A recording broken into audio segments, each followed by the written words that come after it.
샬롬. 하나님 사랑합니다. 여러분 주 안에서 사랑합니다. 시편 103편 말씀이죠. 1절에서 22절까지 내용, 여호와를 송축하라, 이런 제목으로 함께 은혜를 나눕니다. 22절에 여호와의 지으심을 받고 그가 다스리는 모든 곳에 있는 너희여 여호와를 송축하라. 내 영혼아 여호와를 송축하라, 이렇게 끝이 납니다. 1절에도 내 영혼아 여호와를 송축하라. 내 속에 있는 것들아 다 그의 거룩한 이름을 송축하라. 여호와를 송축하라 해서 여호와를 송축하라, 이렇게 끝이 나죠. 다윗이 쓴 시입니다. 다윗의 말년에 하나님의 베풀어 주신 은혜를 기억하고 감사 찬양을 드리는 내용입니다. 이 시의 핵심 단어는 우리 제목처럼 여호와를 송축하라.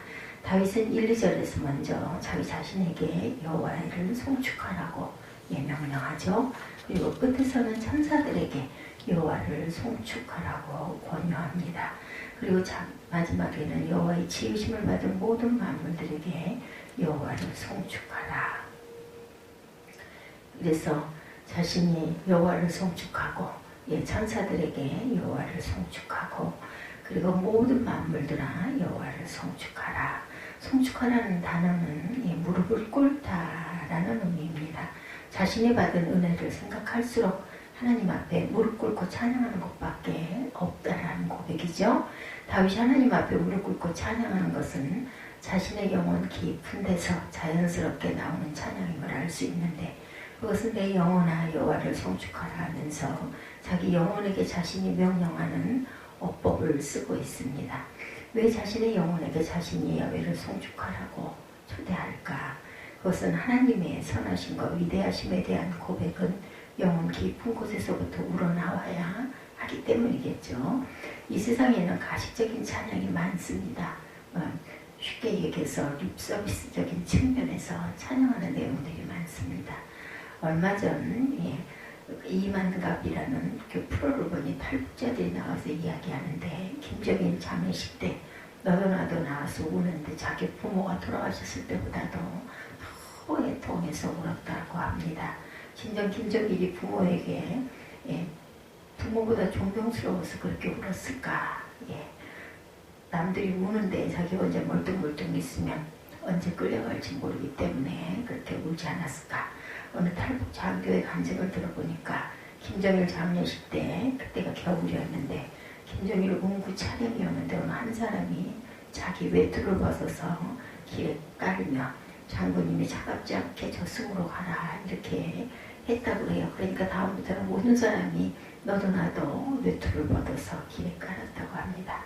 그것을 북한 신문은 세계 어느 나라에서도 볼 수 없는 감동이었다고 했는데, 어느 나라에서도 볼 수 없는 가식적인 충성 경쟁은 아니었을까. 그런데 다윗은 이런 가식적인 찬양이 아닌, 입술만의 찬양이 아닌 내 영혼 깊숙한 곳에서 나오는 깊은 찬양을 무릎 꿇고 하는 것을 우리가 볼 수가 있죠. 그런 영혼 깊숙한 찬양은 이미 하나님께 받은 깊은 은택을 기억하기 때문입니다. 2절에 내 영혼아 여호와를 송축하며 그 모든 은택을 잊지 말지어다. 다윗은 양을 치는 목동을 이스라엘 왕으로 삼으신 은혜를 잊지 않습니다. 뿐만 아니라 하나님은 다윗을 메시아의 조상으로 삼으시죠. 하나님의 은혜는 참으로 놀라운 은혜입니다. 은혜는 바위에 새기고 원하는데 물에 새겨라는 말이 있듯이 우리가 받은 은혜만큼은 확실하게 기억해야 되겠죠.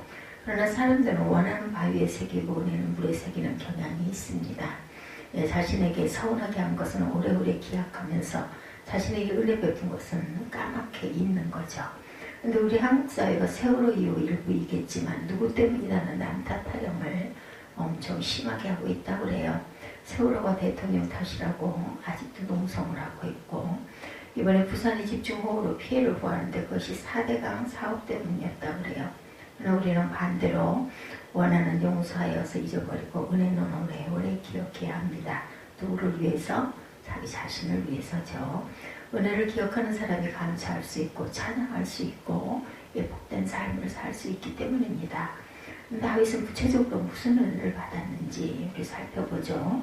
첫 번째 용서의 은혜를 받았습니다. 3절에 그가 내 모든 죄악을 사하시며 내 병을 고치시며.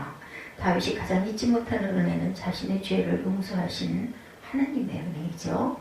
하나님은 사랑의 하나님이시면 동시에 공의의 하나님이십니다. 그래서 죄는 끝까지 파헤치고 밝히고 벌하시는 그러한 하나님이시다.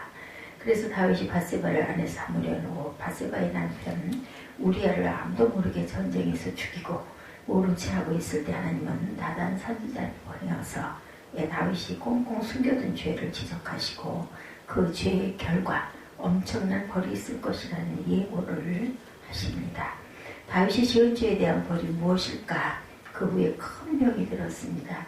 다윗이 병든 것이 다윗이 지은 죄에 대한 벌로 봅니다. 다윗이 병들었다는 것은 사무엘하 15장에 보면 다윗의 아들 압살롬의 반역을 하려고 수를 씁니다. 그래서 압살롬은 예루살렘 성문 곁에 서서 다윗 왕에게 재판을 받으러 오는 사람마다 내 사정에 딱하다마는 왕이 내 사정을 들어줄 재판관을 세우지 않았다면서 돌려보냅니다. 그러면서 한마디 덧붙이죠. 내가 왕이 되면 내 사정을 들어줄 텐데. 압살롬은 그 짓을 4년이나 합니다. 이것을 보면 이스라엘의 마지막 재판관은 왕인데 다윗 왕이 병이 나서 재판을 할 수가 없었다는 것을 알 수가 있죠. 그것을 압살롬은 자신의 왕이 될 기회로 삼습니다. 그래서 나중에 압살롬이 반역을 했을 때 다윗의 신하들은 다윗 왕이 4년이나 병으로 들어누워 일어나지 못하니 다윗이 재기할 수 없을 것이라 여겨서 많은 사람들이 압살롬 편에 가담을 합니다. 이렇게 다윗은 자신의 죄로 말미암아 큰 병이 들기도 했는데 하나님은 다윗이 회개하니 다윗을 용서하시고 다윗의 병을 고쳐주십니다. 그것이 보면 3절에 내 모든 병을 고쳐주시며의 의미입니다. 다윗은 자신이 지은 죄로 말미암아 사울왕처럼 완전히 망할 수도 있었어요. 그러나 하나님은 다윗이 회개하니 다윗 왕만큼은 망하지 않게 하시죠. 계속 왕관을 쓰게 하십니다. 그 말이 본문 4절과 5절이죠. 내 생명을 파멸해서 속량하시고 내 인자와 긍휼로 관을 씌우시며 좋은 곳으로 내 소원을 만족하게 하사 내 청춘을 독수리같이 새롭게 하시는도다. 5절에 내 소원이라는 단어는 해석하기 어려운 단어인데 내 영혼이라는 뜻이죠. 그래서 너희 한평생을 만족함으로 채워주시겠다 이렇게 약속하십니다. 실제로 다윗은 압살롬 사건 이후에 복되고 영광된 여생을 누립니다. 이 모든 복을 말년에 다윗이 회고하면서 외치는 내용이죠. 나의 죄를 용서해 주시고 내 병을 고쳐주시고 나에게 왕관도 계속 쓰게 해주시고 나의 남은 생애를 만족을 채워주시는 하나님을 송축합니다. 감사하는 그런 그 의미입니다. 다윗이 무릎 꿇고 송축할 수밖에 없는 하나님의 은혜는 한마디로 용서받은 은혜이죠. 이 용서의 은혜를 다윗만 누린 것이 아니라 오늘 저와 여러분도 예수 그리스도로 말미암아 누리고 있다는 사실을 우리가 감사해야 되겠죠. 두 번째 용서의 은혜에 구체적으로 말하면 두 가지가 있죠. 하나님이 하지 않으신 은혜가 있습니다. 8절에서 10절에 보면 여호와는 긍휼이 많으시고 은혜로우시며 노하기를 더디하시고 인자하심이 풍부하시도다. 자주 경책하지 아니하시며 노를 영원히 품지 아니하시리로다. 우리의 죄를 따라 우리를 처벌하지는 아니하시며 우리의 죄악을 따라 우리에게 그대로 갚지 아니하셨으니 우리는 하나님이 해주시는 은혜만 있는 것으로 아는데 하나님이 하시지 않은 은혜도 있다는 것을 깨닫게 되죠. 하나님은 진노하지 않으신다. 하나님은 잘 꾸짖지 아니하신다. 자주 경책하지 아니하신다. 8, 9절입니다. 이 말의 원뜻은 법적 용어입니다. 기소하지 않는다라고 성경에 번역되어 있습니다. 여하튼 다윗은 하나님을 회개하는 자에게는 그 죄대로 진노하지 않으시고 벌 주지 않으시고 죄악대로 갚지 아니하시는 하나님의 은혜가 있음을 우리가 알아야 되겠죠. 만약 하나님이 우리가 잘못하는 대로 일일이 천벌을 내리신다면 우리는 벌써 벼락을 맞아서 죽었을 것입니다. 로버트 잉거솔이라는 철저하게 하나님이 없다는 무신론자가 있었습니다. 그런 그가 어느 날 많은 사람을 모아놓고 자신이 하나님이 없다는 사실을 확증시켜 주겠노라고 호언장담을 합니다. 그리고 주먹을 불끈 쥐고 하늘을 향하여 외쳐요. 과연 하나님이 진짜로 있다면 내가 지금부터 5분 동안 가장 악한 말로 당신을 저주하겠으니 이 많은 사람이 보는 데서 나를 죽이시오. 이렇게 장담을 했어요. 그렇다면 과연 하나님이 이 세상에 있다는 사실이 입증될 것이고 그런데도 불구하고 당신이 나를 죽이지 못하면 하나님이 이 세상 어디에도 없는 것이오. 예, 이렇게 말을 합니다.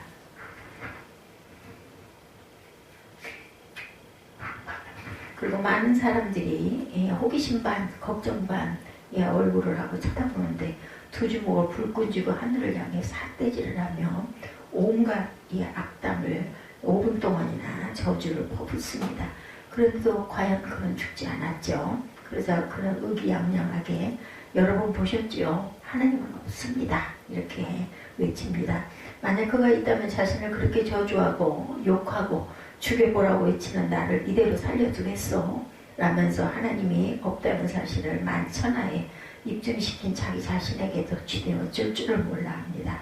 그때 참으로 믿음이 좋은 신자인 데오도르 파커라는 성도가 나타나서 그에게 이렇게 묻습니다. 여보시오 선생, 당신에게 아들이 있어 없어?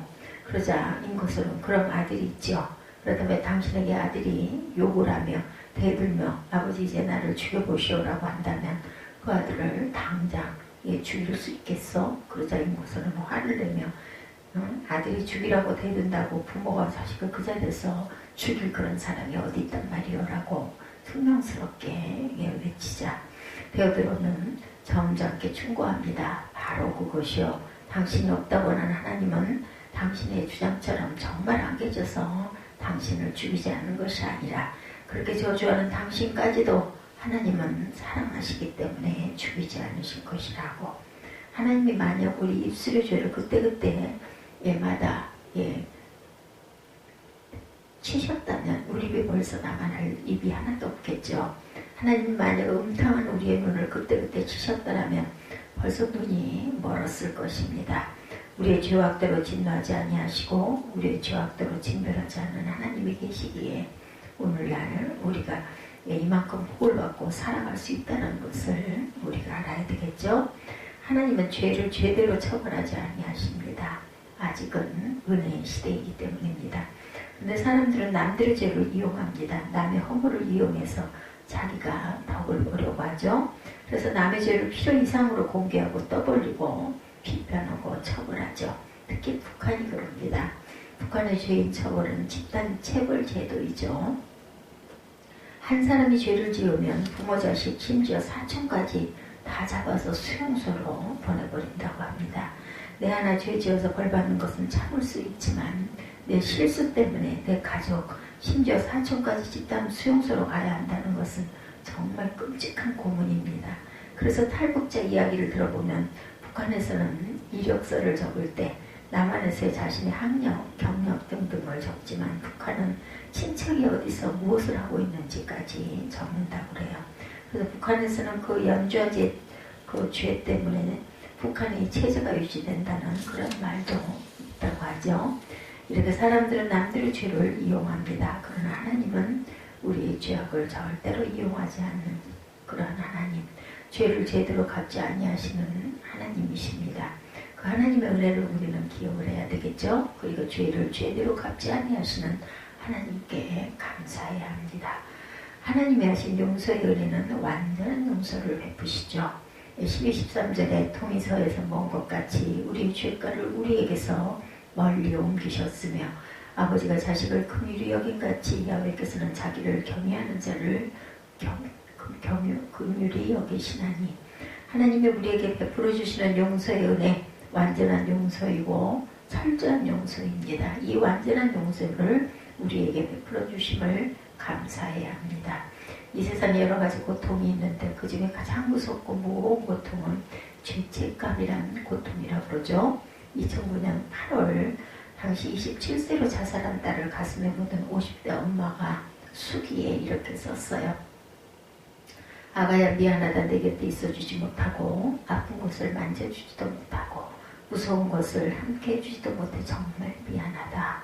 너의 가슴과 마음이 얼마나 아팠니? 아빠도 조카 결혼식장에 다녀오더니 시멘트 바닥에 널브러져 앉아 너를 부르며 눈물 콧물이 범벅이 되어 그칠 줄 모르고 하염없이 우시더구나. 엄마는 그 누구의 결혼식에도 가지 못한단다. 사랑하는 딸아, 보고 싶다. 그리고 미안하다. 고민하고 고통하는 딸을 알아주지 못했던 엄마의 죄책감, 아픈 딸 옆에 있어주지 못한 죄책감, 딸의 고통을 함께 해주지 못한 죄책감을 평생 안고 살아가는 모습입니다. 사랑의 원자탄으로 유명한 손양원 목사님, 여순반란 사건 때 자신의 두 아들을 죽인 범인을 용서하고 자신의 양아들로 삼죠. 그렇게 용서받은 사람이 안재선이라는 분입니다. 안재선 그는 손양원 목사님 두 아들을 죽이고 용서받았는데 과연 행복했을까? 예, 아닙니다. 손양원 목사님 딸이 손동희 권사라고 부산에서 권사님이신데 그분의 간증에 의하면 안재선은 사람들과 마주치는 것을 그렇게 싫어했다고 합니다. 가끔 가족이 만나서 송 권사가 오빠라고 아무 생각 없이 쳐다보는데 안재선은 동생 왜 그런 눈으로 쳐다봐 이렇게 말했다고 그래요. 그는 교회 가도 고개를 푹 숙이고 귀퉁이에 앉아있고 사람을 똑바로 바라보는 법이 없었다고 합니다. 오랫동안 손양원 목사 자녀들과 소식을 끊고 외롭게 살았다고 그래요.